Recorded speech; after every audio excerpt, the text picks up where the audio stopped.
যে তাদের দলের নামের সঙ্গেই ইসলাম জড়িত, যেমন জামাত ইসলাম, ওনারা হিন্দুদের বিভিন্ন সমাবেশে যাচ্ছেন, যে নানা রকম কথাবার্তা বলছেন, যা নাকি অন্য সময় সাধারণত ওনারা বলেন না।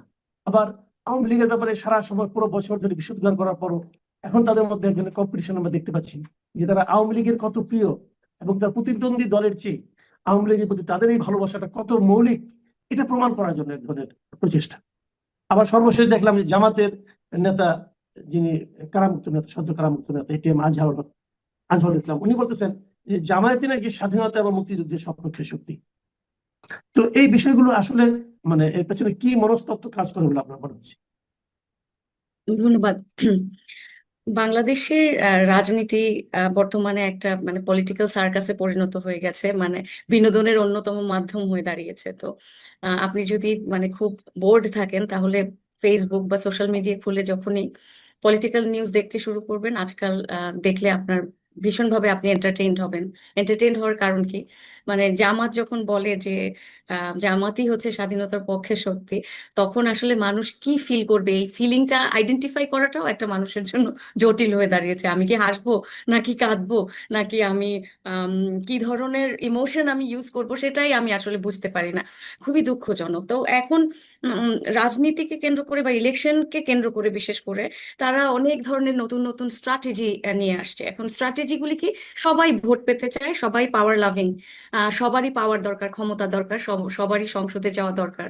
এখন ক্ষমতায় যেতে হলে একটা মানে জনগণ যারা আছে তাদের কাছ থেকে ভোট নিতে হবে। যেহেতু আমাদের ভোটের মাধ্যমে নির্বাচন হয়, ফরহাদ মাজার যেভাবে চায় সেভাবে তো আর নির্বাচন হচ্ছে না, উনি তো চাচ্ছেই না নির্বাচন। তো আসলে এখন যেটা হচ্ছে যে নির্বাচনকে কেন্দ্র করে কি কি ব্যবহার হচ্ছে দেখেন। ওয়েপেন, অস্ত্র যেটা ব্যবহার হচ্ছে, সেটা হচ্ছে এক ধরনের সাইবার, মানে এক ধরনের সাইবার পলিটিক্যাল ওয়ার তৈরি হয়েছে দলগুলির জন্য, এবং আপনার ফিজিক্যাল স্পেসেও একই ধরনের ওয়ার তৈরি হয়েছে, যুদ্ধ এক ধরনের, যে কে কার থেকে ইনোভেটিভ আইডিয়া নিয়ে পাবলিককে ম্যানিপুলেট করতে পারে। এবং জিনিসটা এত হাস্যকর হয়ে দাঁড়িয়েছে যে একদম স্পষ্টতই বোঝা যায়। যেমন যখন জামাত বলে তারা মানে ফুললি হচ্ছে আপনার এই 71-কে ধারণ করে, সেটা যেমন হাস্যকর, এট দ্য সেম টাইম দেখবেন যে তারা যখন মানে বলে বলে ফেলে যে আহ, মানে যে আপনি যদি ইয়েকে ভোট দেন, জামাতকে ভোট দেন, তাহলে আপনার জন্য পরকাল নিশ্চিত, মানে আল্লাহর কাছাকাছি চলে যাওয়া এবং আল্লাহকে খুশি করা, মানে জামাতকে ভোট দেওয়া মানে আল্লাহকে খুশি করা। তো দেখেন এটা যে কত বড় ধর্ম অবমাননা। তারা যে মানে প্রতিটি দলই সামহাও যে ধর্ম অবমাননা করছে পলিটিক্যালি, এটার পেছনে বা এটা নিয়ে কিন্তু কোনোদিন তৌহিদি জনতার অনুভূতিতে আঘাত লাগে বলে আমার মনে হচ্ছে না, কারণ তারা কিন্তু এটাকে অবমাননা হিসেবে দেখছে না।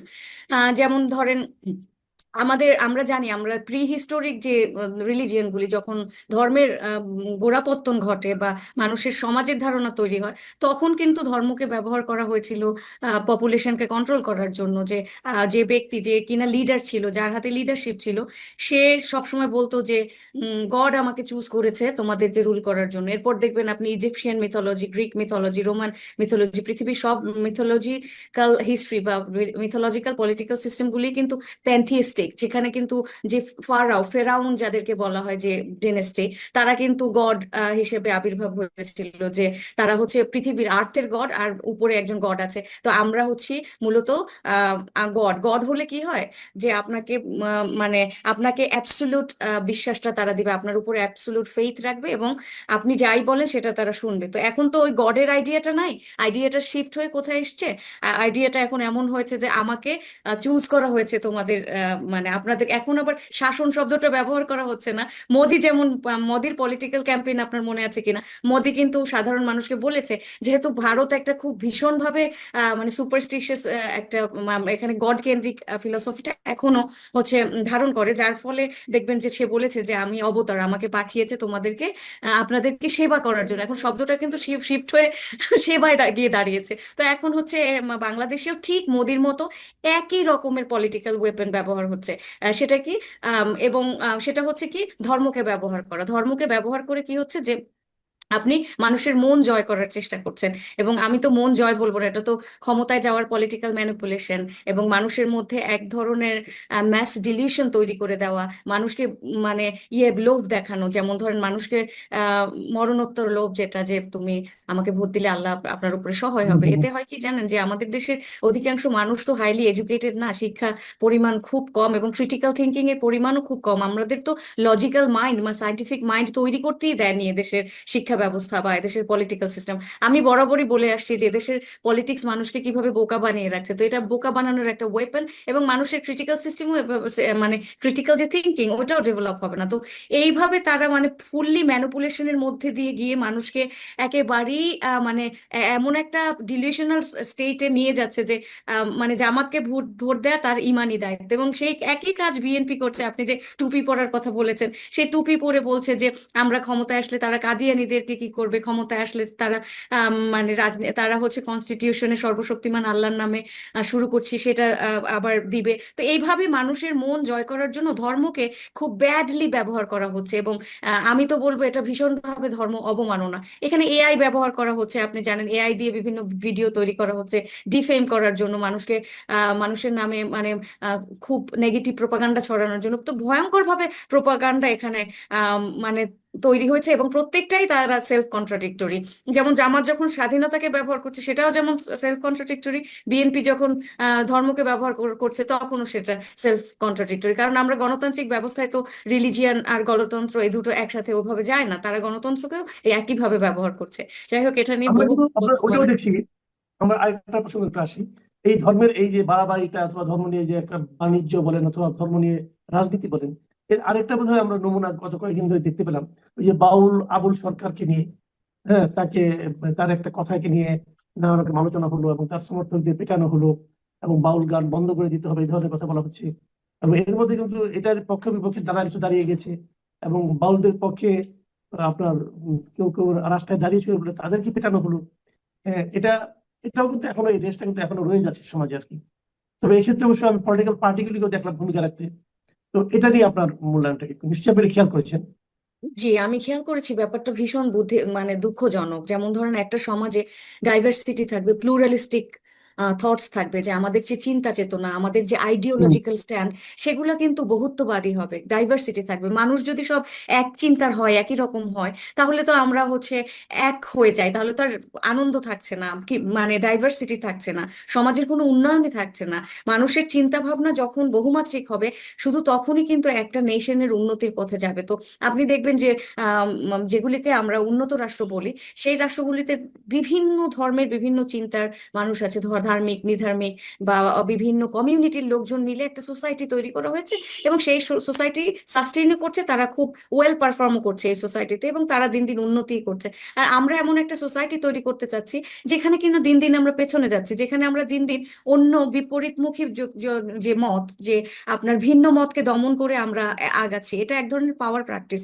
এই পাওয়ার প্র্যাকটিসটা কিন্তু আমি বলবো পলিটিক্যাল পার্টি যখন যদি এখন সেটাকে সাপোর্টও দেয়, সেটা হচ্ছে এক ধরনের নির্বাচন কেন্দ্রিক সাপোর্ট, কিন্তু পলিটিক্যাল পার্টিগুলি মূলত এই জিনিসটাকে ক্যাশ করে তাদের পলিটিক্যাল বিজনেসটাকে চালিয়ে গেছে।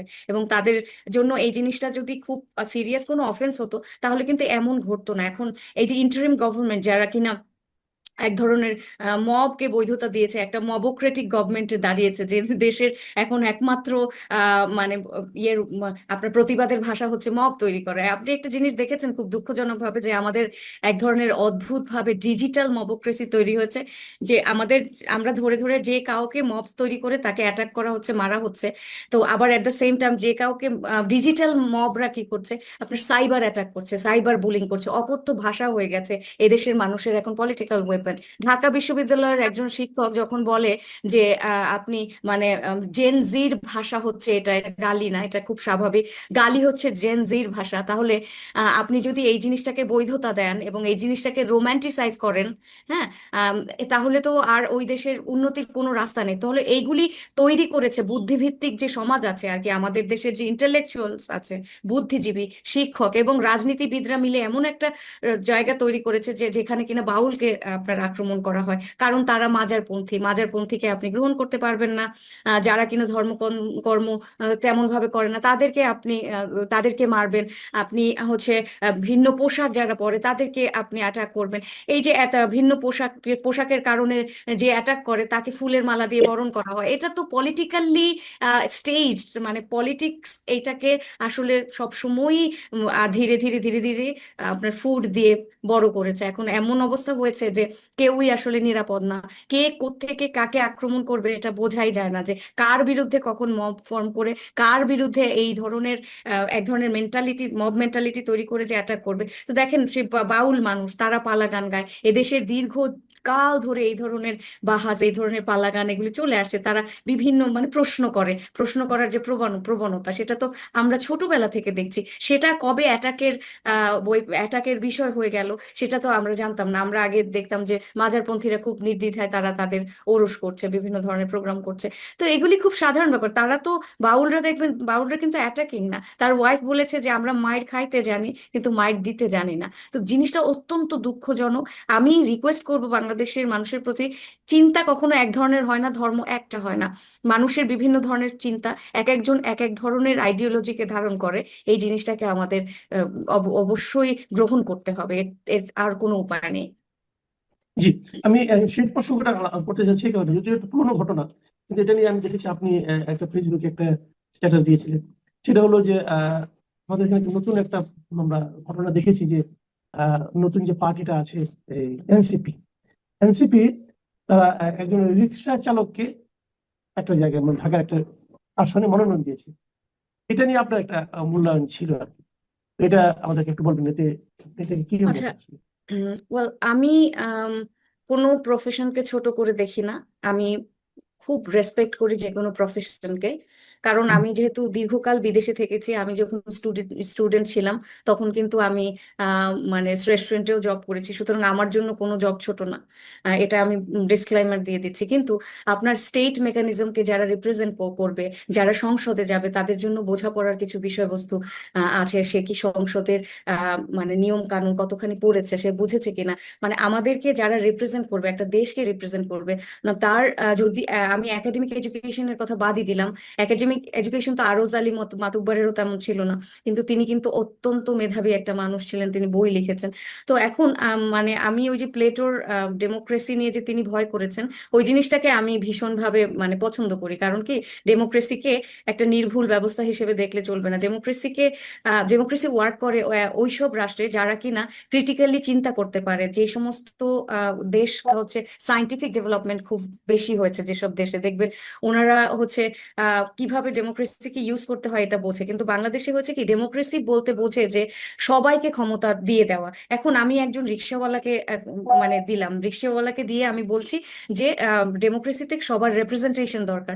এখন তাহলে তো ডক্টরদের মধ্যে থেকে একজন লাগে, নার্সের মধ্যে থেকে একজন লাগে, শিক্ষকদের মধ্যে থেকে একজন লাগে, যারা কিনা মেথর আছে তাদের থেকে, তাদের যে দলিত শ্রেণীর একজন লাগে, হিজড়াদের একজন লাগে। তার মানে কি, আপনার যদি মানে প্রান্তিক জনগোষ্ঠীর রেপ্রেজেন্টেশন চান, সেটা কিন্তু এনসিপি যেমন বলছে ওইভাবে পলিটিক্যাল রেটরিক তৈরি করে হবে না। কারণ কি, এগুলি যে মানে মানুষকে ম্যানিপুলেট করার জন্য ব্যবহার হচ্ছে সেই, এবং তাকে দেখবেন স্যালুট দিতে বলে বলে। আপনি মনে হয় একটা টক শোতে বলেছিলেন যে সবাইকে কি স্যালুট দিতে বলবে, তাকে একটা টয়ের মতো ইউজ করছে, যে আপনি স্যালুট দেন তো, আমরা বাচ্চাদের বলি না, বা আমরা ওই যে বানর খেলা দেখি না, সেখানে এই তুমি স্যালুট দাও তো, বা আমরা যে সার্কাস দেখি যে ছোট ছোট বামুন আছে তাদের দিয়ে স্যালুট দেওয়া।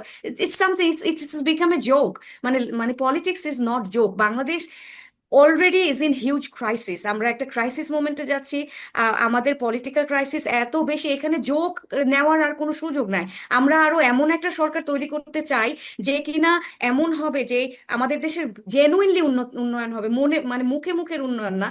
মানে এই যে আমরা বলি না, উন্নয়নের জোয়ারে ভেসে যাচ্ছে দেশ, ডিজিটালাইজেশনের জোয়ারে ভেসে যাচ্ছে দেশ, ওই টাইপের হচ্ছে কথায় না, আমাদের কাজে কর্মে একটা সায়েন্টিফিক, একটা খুব মানে উন্নত রাষ্ট্র তৈরি করা প্রয়োজন। সেই সায়েন্টিফিক উন্নত রাষ্ট্র তৈরি করতে যে মানে প্লেটের যে ক্যাপ্টেন অফ দ্য শিপ, দেশটা যদি একটা শিপ হয়, সেই শিপের যে ক্যাপ্টেন হবে সে নিশ্চয়ই খুবই প্রজ্ঞাবান, তার উইজডম থাকতে হবে। সবাই কিন্তু লিডার হতে চায়, কিন্তু সবার উইজডম থাকে না। সংসদে যেতে হলে, একটা জনগোষ্ঠীকে প্রতিনিধিত্ব করতে হলে সেই মানুষগুলির পলিটিক্যাল উইজডম থাকা অত্যন্ত জরুরি। একটা যে জাহাজ, সেই জাহাজে যে কিনা নাবিক, সেই নাবিক কিন্তু সবচেয়ে অভিজ্ঞ হয়। এবং আপনি দেখবেন যে মানে একটা স্কুলের যে কিনা সবচেয়ে বেশি অভিজ্ঞ, সে কিন্তু প্রিন্সিপাল হয়। তো এইভাবেই হচ্ছে এই যে ক্ষমতা কাঠামো, এই যে হায়ারার্কি, এই হায়ারার্কিকে আমরা আসলে কোনোভাবেই নেগলেক্ট করতে পারি না। এটা নেগলেক্ট করার কোনো উপায় নাই। উইজডমকে আমরা নেগলেক্ট করতে পারি না। সুতরাং আমরা শুধুমাত্র এনে একজনকে বসিয়ে দিলাম মানুষের মন জয় করার জন্য। দেখেন, আমাদের এমন একটা পার্টি যেখানে কিনা রিক্সাওয়ালারও সুযোগ আছে, কিন্তু রিক্সাওয়ালা যে সুযোগ দিয়েছেন, সে কি মানে স্টেটের, মানে রাষ্ট্র যে স্টেটের যে হালটা ধরতে পারবে? সে কি নাবিক হতে পারবে, ট্রু ক্যাপ্টেন হতে পারবে, যে কিনা সবাইকে দিক নির্দেশনা দিবে? দিক নির্দেশনা দেওয়ার মতো পলিটিক্যাল নলেজ তার আছে কিনা, এই ব্যাপারে আমি ভীষণ সন্দিহান। এবং আমি দেশ নিয়ে মানে পুতুল খেলা বা এই ধরনের খেলাধুলা এখন আর মেনে নিতে পারছি না। এটা খুব দুঃখজনক আসলে, with due respect to the person. জি, অনেক ধন্যবাদ। ধন্যবাদ নাহিদ আক্তার। আপনি বিভিন্ন বিষয়ে বেশ মানে আপনার মতো করে বললেন। প্রিয় দর্শক, আপনারা শুনলেন নাহিদ আক্তারের বিশ্লেষণ। আপনাদের কেমন লাগলো? আমার তো ভালো লেগেছে, আপনাদের আশা করি ভালো লাগছে।